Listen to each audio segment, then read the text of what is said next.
let's move on to the final Saturday night game, which is the SEC rematch of number 6 Ole Miss versus number 3 Georgia. It's funny, Ole Miss has played both of these teams in the regular season already, so they're not getting any new teams. They've got more film on all these teams now that they can go back and use on Georgia, which obviously Georgia can do the same on Ole Miss.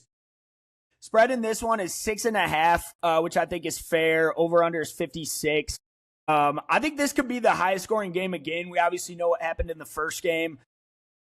5-43, Bulldogs came out on top. Just in an absolute shootout, man. I mean, there was zero defense played in this game. 510 yards for Georgia versus 351 for Ole Miss. Georgia did not punt once in this game. So I don't know if you remember that. Like, I went back and looked, and I was like, is that true? And no, they did not punt once. Pete Golding said their goal is to get Georgia to punt once and start there and go from there in this game. So tell us about how this game could potentially be different from the first one.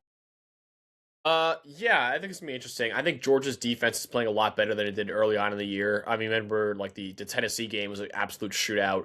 The Ole Miss game was obviously a shootout, too. Quick note, that was one of the best games of the season still. Yeah. All the way back to week 3. No, it was awesome. Tennessee should have won that still. And then a 4th and 8 dime by Stockton to just win the game and force overtime. Elite game. Sorry, continue. I would say that might have been Stockton's best game of the year, honestly. He was fantastic in that game. Aguilar and him was going throw for throw. It was awesome to watch that game.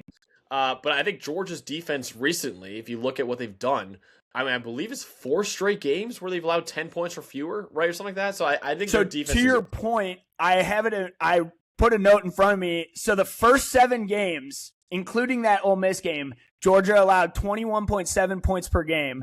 After the last 6 games, Georgia only allowed 11.6 per game. So that just shows right there the adjustments that Kirby made. So impressed by what he's been able to do with this defense again. Tell us about some of those adjustments and how they've dominated the second half of the season defensively. Yeah, their run defense is fantastic. I think their D-line is really good. Their linebackers are really, really good with C.J. Allen. I love their secondary, too. Guys like K.J. Bolden back there. Ellis Robinson's really turned into a really good player at corner, too. Yeah, I think Georgia overall has just been fantastic. I think the only weakness on Georgia's team, and is on the defense, I should say, is the pass rush. I think their pass rush has been non-existent this year. But they've been able to get around it by blitzing a lot, by sending, all these exotic blitz packages at quarterbacks. I think that'll be big in this one too against Ole Miss. But yeah, I mean, their run defense has been phenomenal. I think that's what Georgia's biggest thing is, that they do not miss tackles at all. They're one of the best tackling teams in the country. And then also their run defense has been fantastic this year too. So yeah, the pass rush is not great. It's one of the worst actually in the country right now. If you look at the grading for PFF, I believe, 13th worst pass rush grade in the country.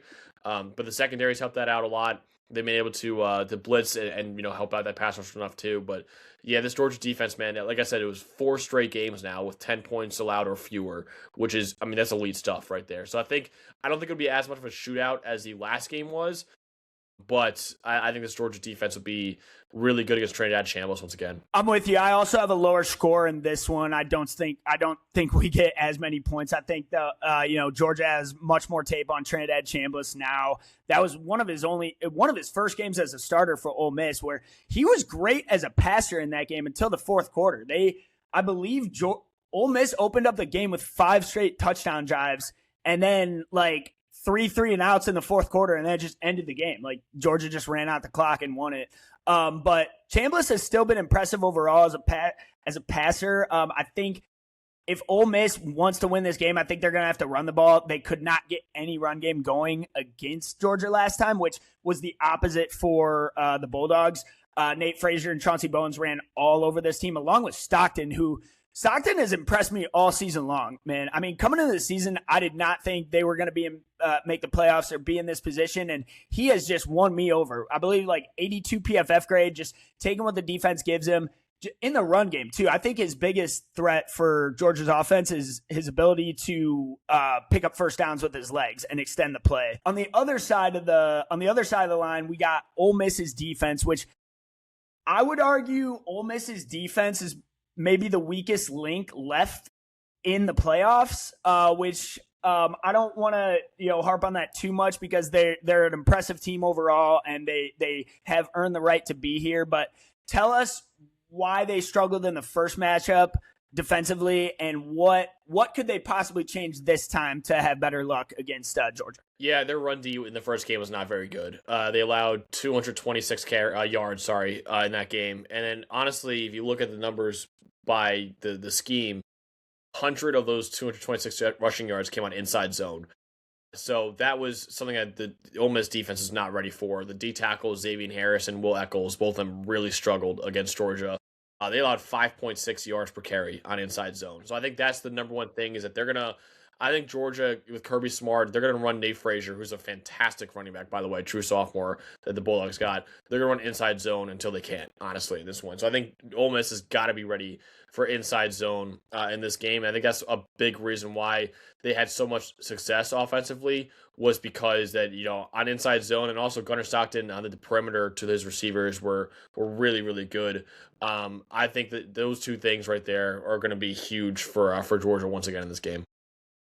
I agree. I think that will ultimately win Georgia this football game. My score prediction, I have Georgia winning this one 37-24. So I think this is my highest scoring game of the weekend. I think that we're going to see the most total points in this one. Not as high scoring as the first matchup from October, but I think Georgia wins by 2 scores in this one, 37-24. What do you got? I have multiple scores too. I have a Georgia 34-24. I think that this is probably the game I can see a world where Alabama pulls it off against Indiana. I can see a world where Miami pulls it off against Ohio State. Obviously, the Texas Tech Oregon game we talked about, right? It's a complete coin flip. This is the one where I would be most surprised if Ole Miss pulled it out against Georgia. Obviously, no Lane Kiffin in this game either. I think that's big. I think that's a big part of it. And also, I know the numbers were not that bad for Chambliss. I know they put up 35 points in that game too, but that might have been Chambliss' worst game of the year, honestly, against Georgia. And I think, he had a season-low PFF grade, season-low completion percentage, and Georgia ran a lot of man coverage in that game. And Ole Miss, if you go back and watch the tape, they just could not get open against the man coverage. So I think Chambliss, they could struggle once again in this one. Chambliss has got to play a lot better than he did against Georgia in the last one. And Ole Miss's defense has got to play a lot better, too, against a really, really balanced Georgia offense. So, yeah, this is, again, like I said before, I have a 34-24, and I'd probably be most surprised if Ole Miss won this game more so than any other team left in the quarterfinals.